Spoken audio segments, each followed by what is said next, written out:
Rings such as this are relatively easy parts to hold in the lathe. I've made this part by band sawing the OD of the ring, clamping this in the chuck by the OD, and then machining this bore. With a bore that's this large, very easy to use the jaws of the chuck and clamp the part into the chuck by putting the jaws on the inside of the part like this.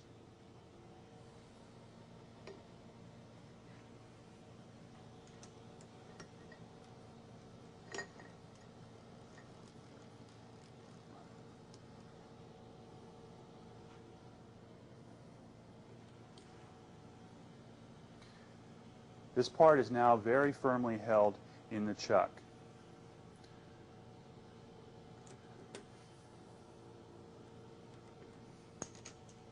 Often, you'll want to make a similar part, but without a hole in the middle. Not having a hole means we can't attach it to the chuck by grabbing it with the jaws. We can't support this ring from the outside because that's the part we want to machine. Convenient way to hold a part like this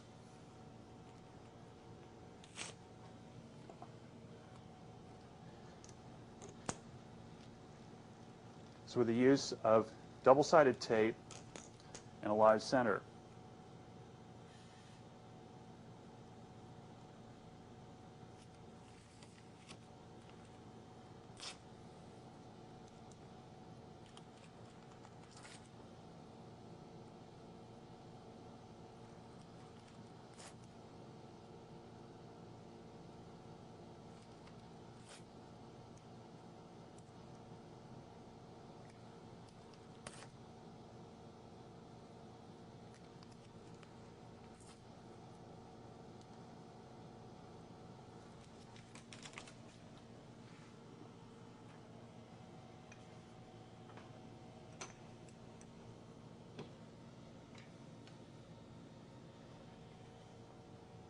Now we're not going to use the jaws of the chuck at all to actually grab the part. What we're going to do is press the part up firmly against the ends of the jaws. The double-sided tape there is to keep the part from spinning as we're cutting on the outer edge of the part.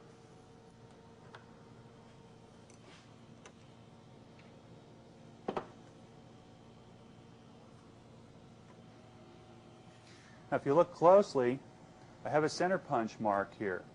That's the mark I used for the compass that I used to scribe the circle that I then cut out on the bandsaw.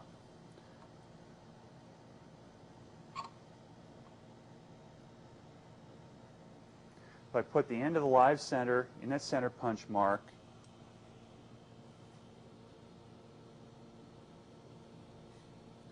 apply some force to the part, pushing it up against the double-sided tape, and then lock the tailstock in place. With this setup, I can take quite a large cut and not worry about the part sliding on the jaws and damaging the part.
And there's the finished disc. There are times when even a mark as small as this is a problem, is unacceptable. Cases like that, rather than pushing the live center up against the part, you can simply place another piece of stock in between the part and the live center. So the only purpose of the center in this application is to maintain contact between the disc and the double-sided tape.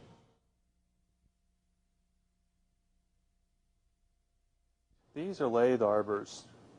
Come in a standard range of sizes from about 1/8 of an inch up to 1 inch or more.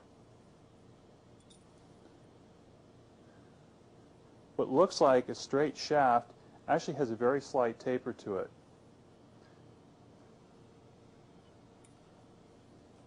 This taper allows you to support parts with this sort of aspect ratio, typically parts that are a little wider than the bore in the part.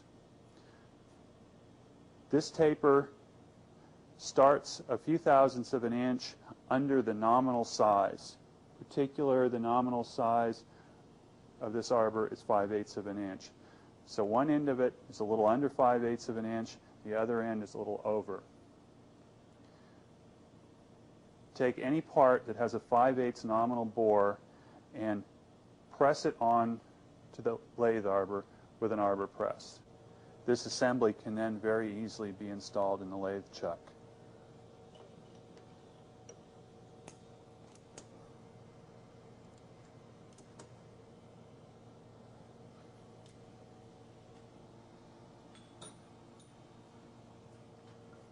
In this position, very easy to access this face of the part and the OD of the part.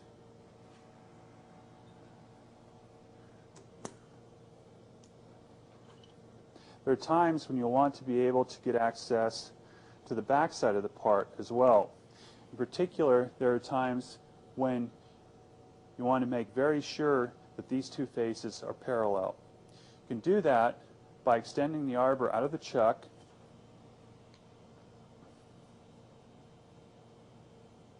then supporting this into the arbor with a center.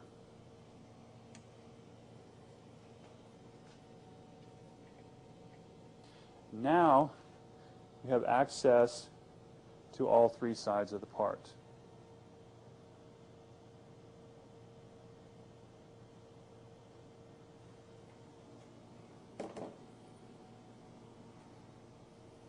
Now with parts such as this, where this dimension is at least as large as the bore, installing this on an arbor gives you very accurate support. However, if you have a part such as this, with a very low aspect ratio, meaning this distance here, the thickness, is smaller than the bore, if you attempt to support this on an arbor, it's very difficult to make sure that this part is perpendicular to the arbor. For this sort of part, it's better to make a custom arbor to support just this part.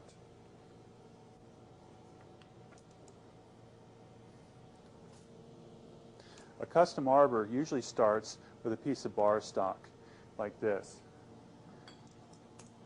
I've chosen this piece of stock so that this diameter is large enough to give me good support in this part.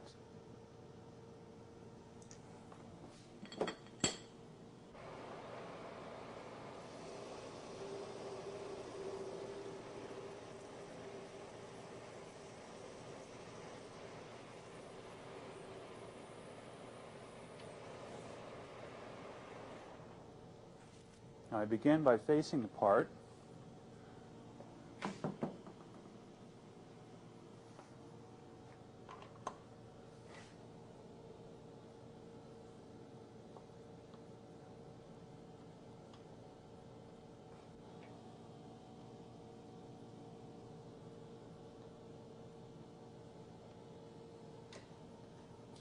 And then using a tool with an angle here that's considerably less than 90 degrees, I can come in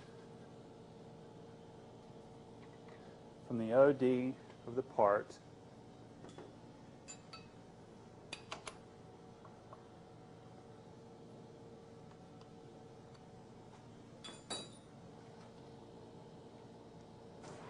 like this.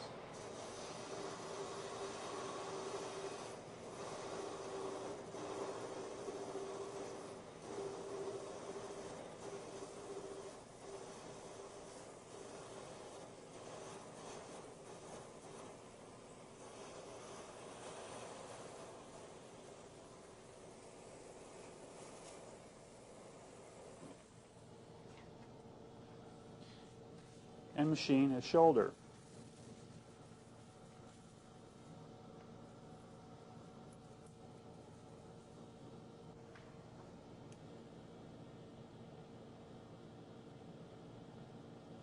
Now I've just started roughing out this shoulder, so I'm still about 1/4 of an inch over the bore of the part that I'm eventually going to mount on this arbor.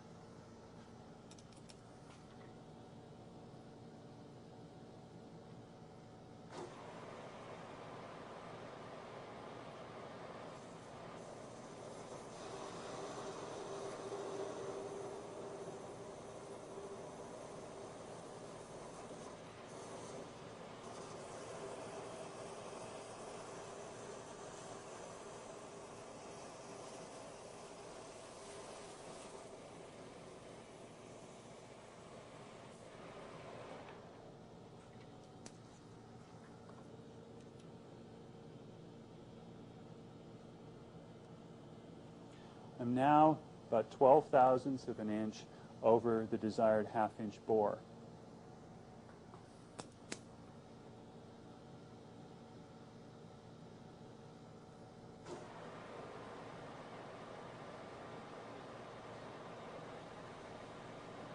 During this pass, which is a relatively light finishing pass, if you watch closely at the intersection of the face of the part and the shoulder, you'll see that I'm plunging the tool in below this surface.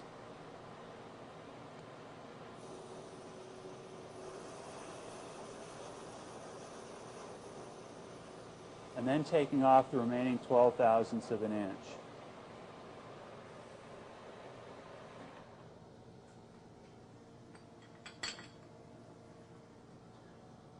This is a relatively sharp tool, but there's still a radius at the end of the tool. So I plunge the tool into the face to make sure that that radius doesn't contact this edge of the bore.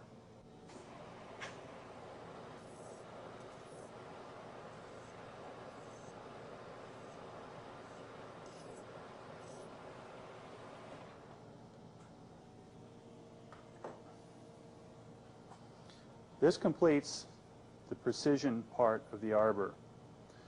What remains is to drill and tap a hole here so that we can install the part and then with a bolt and washer clamp the part to the arbor.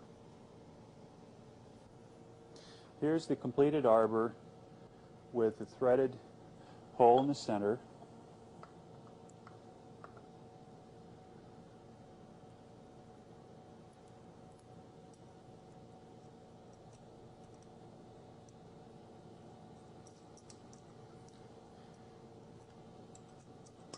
And using a bolt with a washer to distribute the load.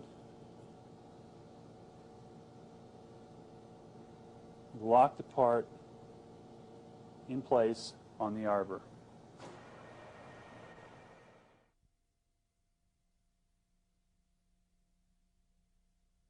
For very accurate work with lathe arbors, it's desirable to mount the arbor between centers.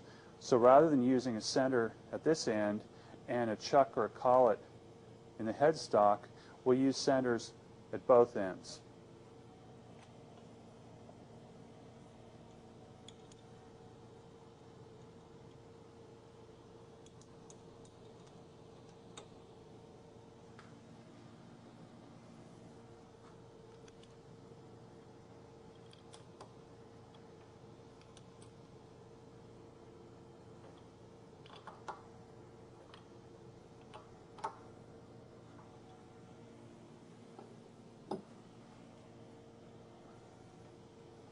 This center is identical to the center that's in the tailstock, but it's mounted in a special taper that fits into the headstock.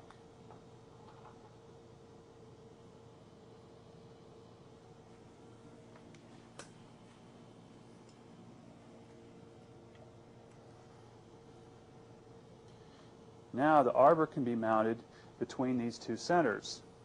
There's a problem here though. Just mounting it between the centers, we can't react to the torque produced by the cutting tool. So to deal with that, you use what's called a lathe dog. And there's a flat on the arbor that you line up with the set screw on the lathe dog.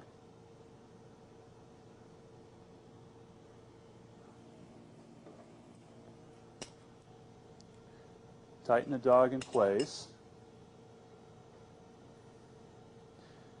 Insert the tail of the dog in the slot.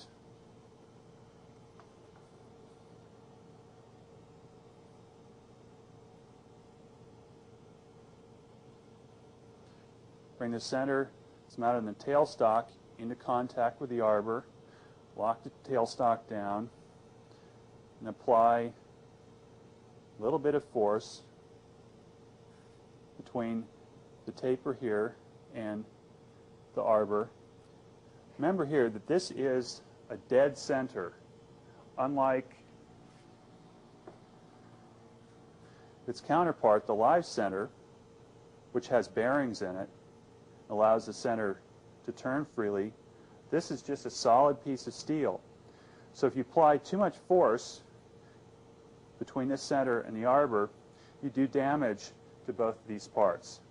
So you want a very small amount of force, and before you turn the machine on, you want to put a drop of oil in there to serve as a lubricant for that bearing surface.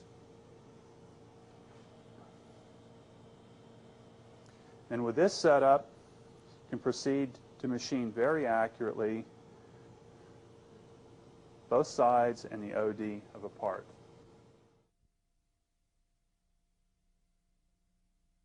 Face plates are used often to secure parts in a lathe that are difficult or impossible to secure with either collets or chucks. For example, this is a piece of suspension out of a solar car. Very difficult to grab this any place convenient with a chuck. But using a face plate and hold down clamps attached through these T-slots, we can securely mount this on the faceplate. Here you can see the suspension part locked in place on the faceplate. As you can imagine by looking at this, this is a fairly dangerous setup.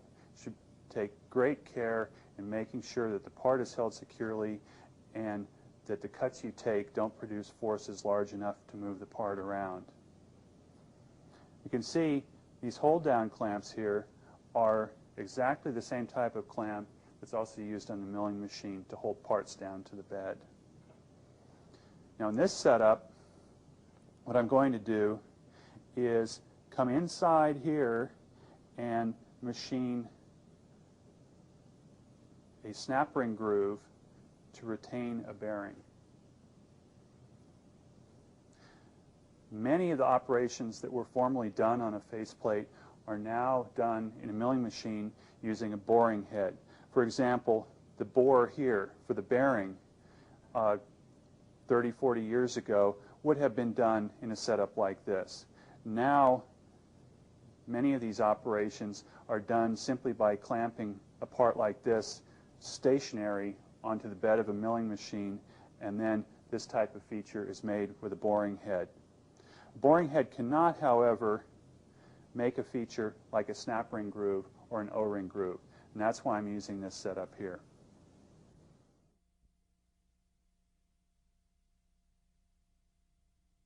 Another use of the faceplate is to support very thin materials such as sheet metals or thin sheets of plastic. Using a layer of double-sided tape on the surface of the faceplate, you can attach these materials securely enough so that with a sharp tool you can come in and cut out thin rings of the material, typically for use in gaskets and shims. We start by covering the faceplate with double-sided tape.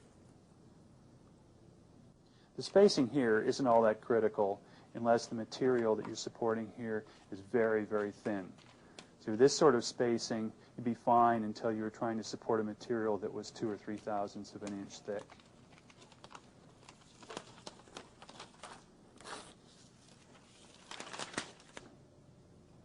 This is a piece of aluminum sheet that's roughly 30/1000ths of an inch thick. See, it's quite flexible, and it would be difficult or impossible to support this something like a lathe chuck. But using the double-sided tape and the live center, you can press this up against the faceplate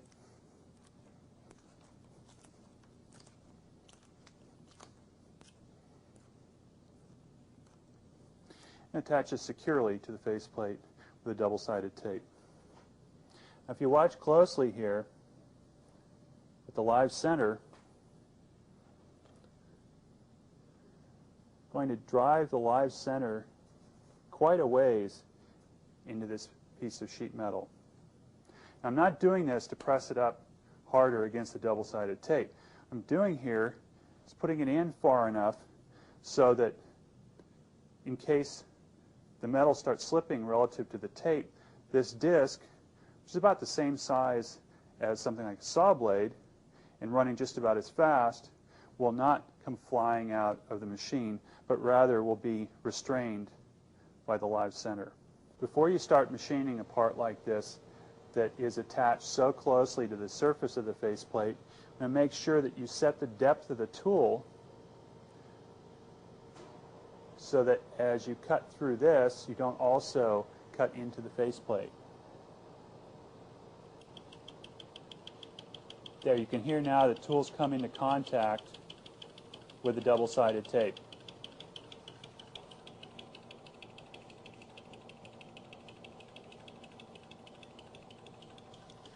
Now I've just set the depth stop so this tool can't go past that point and into the faceplate.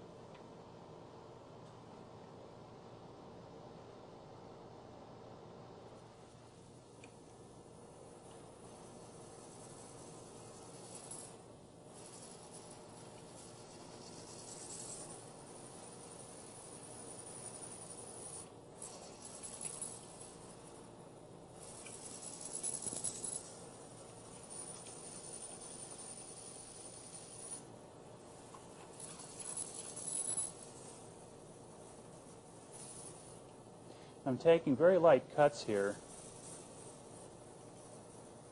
because although the inner part of this disc is secured over a large area by the double-sided tape, this ring out here that I'm very soon going to cut free from this disc will only be attached over a relatively small area. So by taking the light cuts, I run less of a risk of tearing this piece of the aluminum away from the double-sided tape.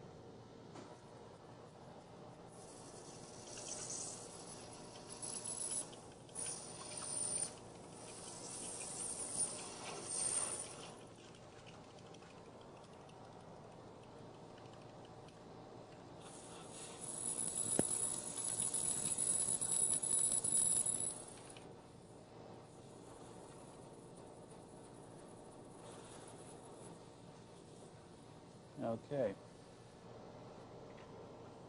I've now hit the depth stop, so I've cut all the way through the disc and just into the double-sided tape.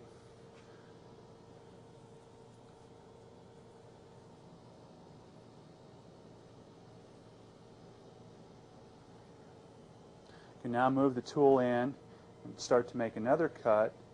In doing so, produce a ring of metal that would be difficult to make in any other way.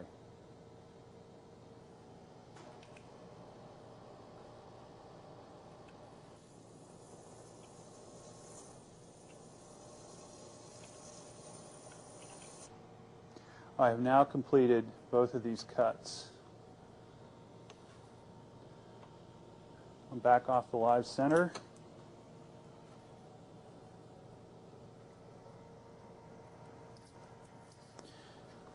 And peel off this tape.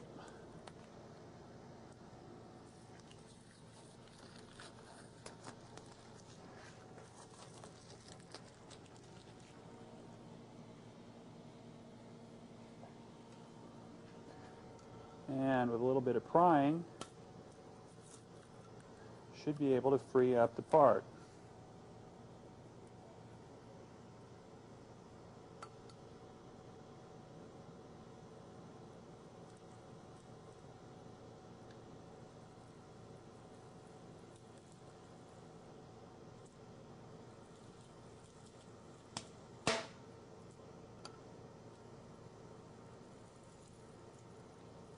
It's important to be patient here with the double-sided tape. You can hear, when I deflect the part, over quite a period of time, you can hear the tape pulling away. So if you try to pull the part free suddenly, you risk bending the part. You do this slowly,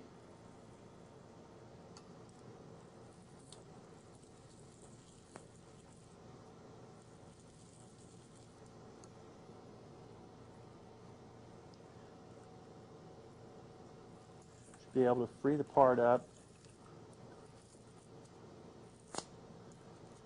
with no distortion.